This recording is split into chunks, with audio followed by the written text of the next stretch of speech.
He's going to work tonight. Little indoor golf for him. 8-time winner on the PGA Tour twice. He won the flagship event on the DP World Tour, the BMW PGA Championship. FedEx Cup champion, the face of Atlanta Drive. He, of course, is Billy Horschel. And the brand placement is so impeccable for Atlanta Drive. I mean, are you kidding? Hey, listen, we got to make sure that logo's seen everywhere. It's a great logo, and we need to make sure everyone understands what Atlanta Drive is and what TGL is, and I think we're doing a good job so far in 2 seasons now. No doubt. I'm going to ask you about TGL, you, and then the league in just a minute.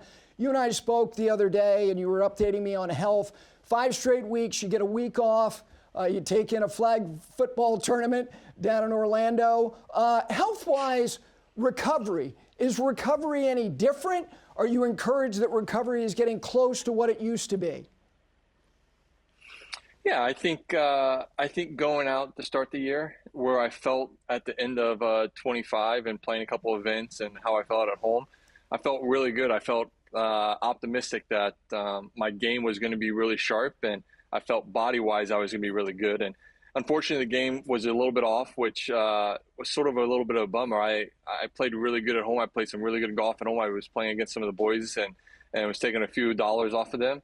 And then to get out on tour and actually having to play week after week, walk 8, 10, 12 miles a day, something I wasn't doing at home. I did play a couple events, but once you start getting on hilly terrain, Palm Springs, those 2 courses, the Stadium and Nicholas course, even though Palm Springs is flat, the way they're designed, the side hill walks up and down, you've got Torrey. So the hip itself, and since the torn labrum is healed, just the muscles need to build up endurance. I had 2 microfractures that are still healing as we speak. That takes about 1 year to 2 years to heal. So the hip itself is really good. I'm way ahead of schedule from everyone I talk to. They keep reminding me how far ahead of schedule I am. But in my mind, I'm never satisfied with being ahead of schedule. I want it to be completely 100%, and we're pretty close to being there. I think, if anything, the endurance the first 5 weeks has increased in the hip and the walking ability, and now it's just getting the explosiveness out of that hip and the lower body to be a little bit better and back to where I was before the hip surgery. Billy, I had Lucas Glover on a couple weeks ago, and he was saying Horschel is built for this stuff, indoor golf. We call it Billy time. I know you know Billy Kratzert well, and Billy has a great line that a lot of people love attention. Very few people like to be watched.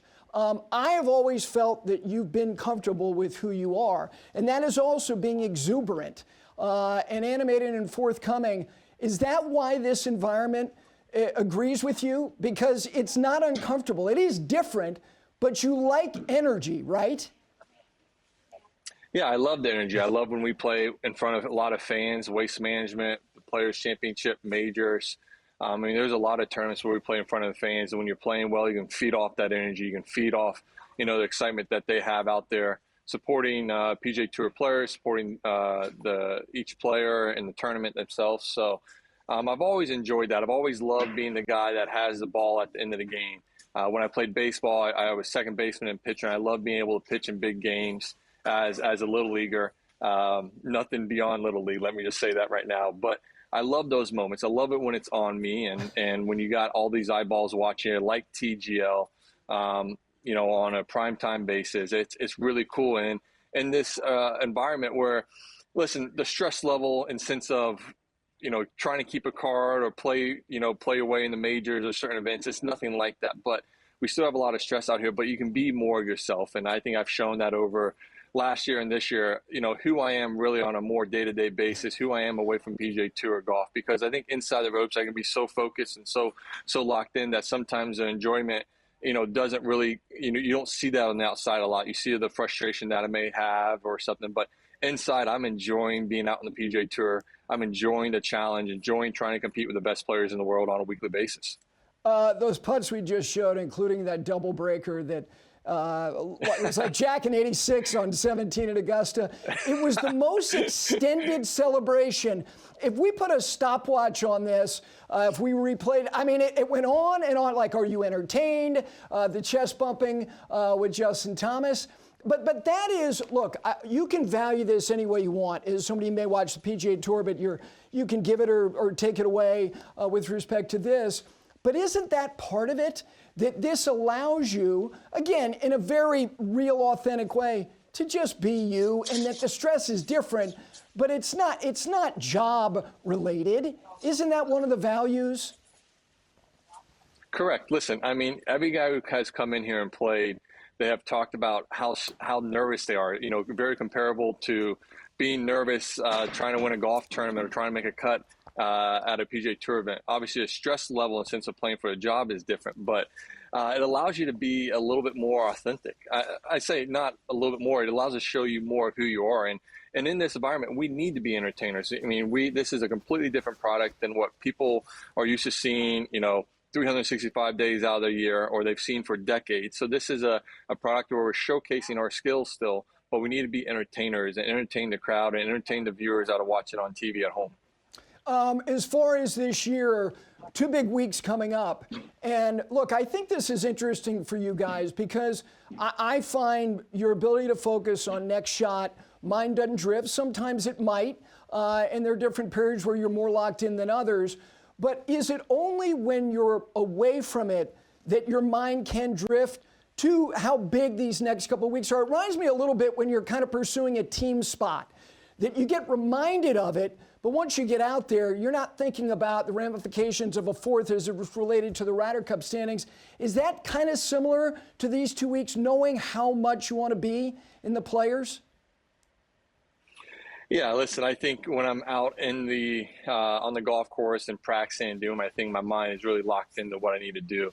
It's away from the golf course that I'm thinking about my position and not being the Players Championship right now, not being in the Masters. And so, you know, I'm trying to, you know, it's tough not to try not to think about it. You know, I let that thought come, I give it a little bit of weight, and then I let it go. I pass it on and move on to something else. And then when I'm out on the golf course, I'm not really thinking about, hey, this shot matters in the sense of maybe me qualifying for the Players Championship or me qualifying for the Masters.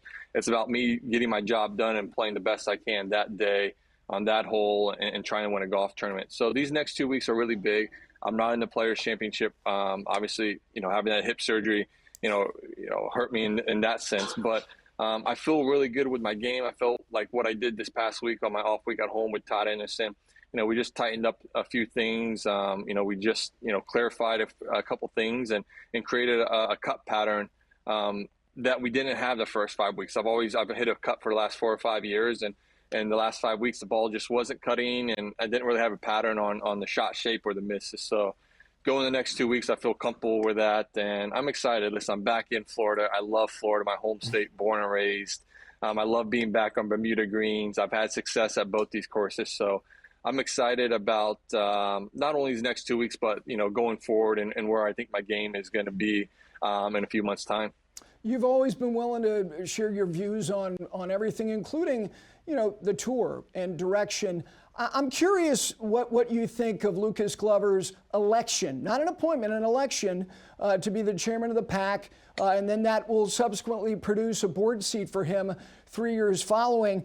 What does that say, if anything, about the membership in terms of somebody who has been willing to run against the current, and why can it be really beneficial to have somebody who has views that don't necessarily jive with the top of the food chain?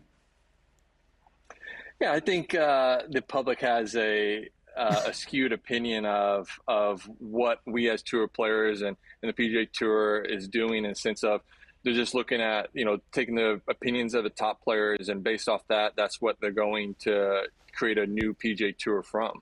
And that's not the truth. I mean, Brian Roloff has been meeting with a lot of PGA Tour players over the last 6-7 months, getting their thoughts, getting their views.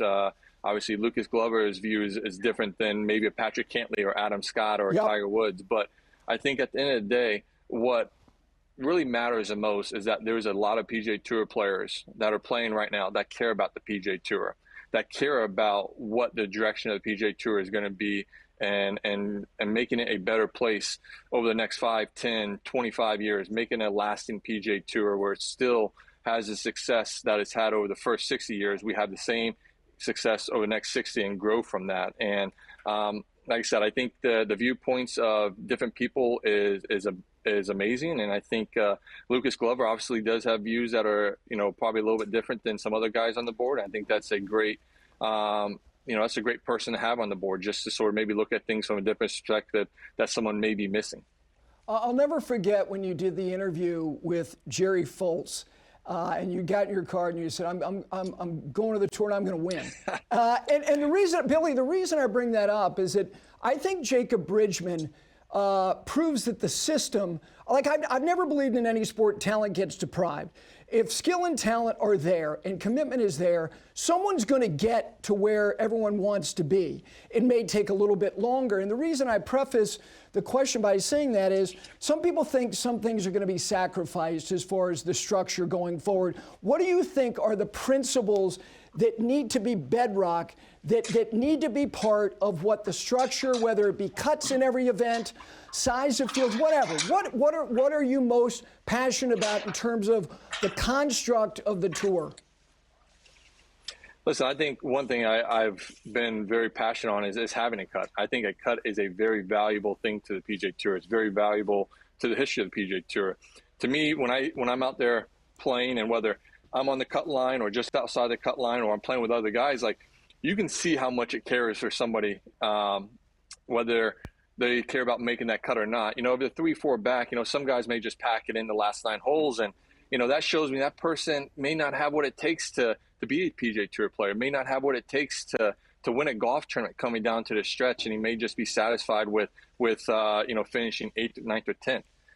I think a cut's very valuable to the PGA Tour. I think meritocracy is, we're going to continue to have that. Now, I hear a lot of people out in the public say that, yeah, we've cut cards by 25 cards last year, and we're taking away opportunities. I look at it a completely different situation. PGA Tour has been great, but it's really tough to satisfy 215 to 225 PGA Tour members a year and give them the fair amount of starts that they deserve on the PGA Tour to have a chance to keep a PGA Tour card, have a chance to compete in the FedEx Cup playoffs, have a chance to win the FedEx Cup. I think, and from my early times on the PGA Tour, I always felt if you had a PGA Tour card, you should be able to play in every open PGA Tour event that you want to play in.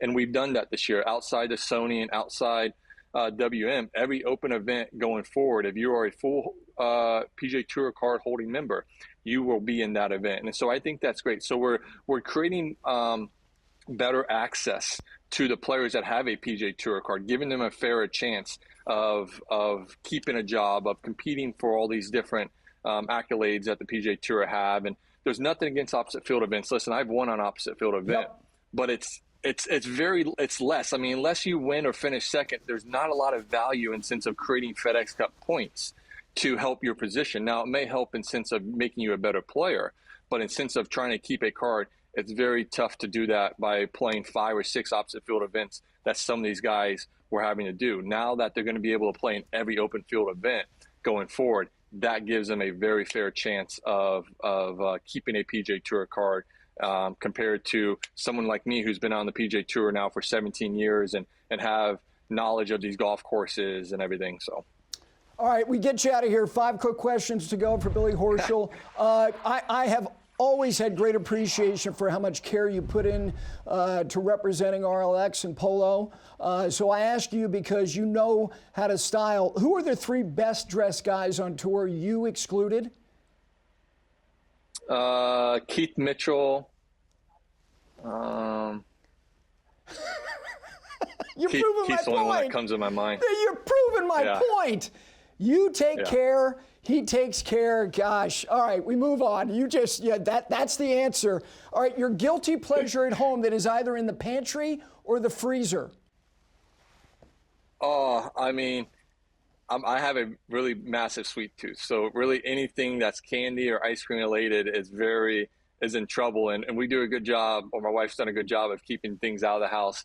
But my biggest guilty pleasure is I have been known in college to be able to eat an entire pack of double stuffed Oreo cookies and half a gallon of milk in one sitting. So double stuffed Oreo cookies are a very guilty pleasure of mine.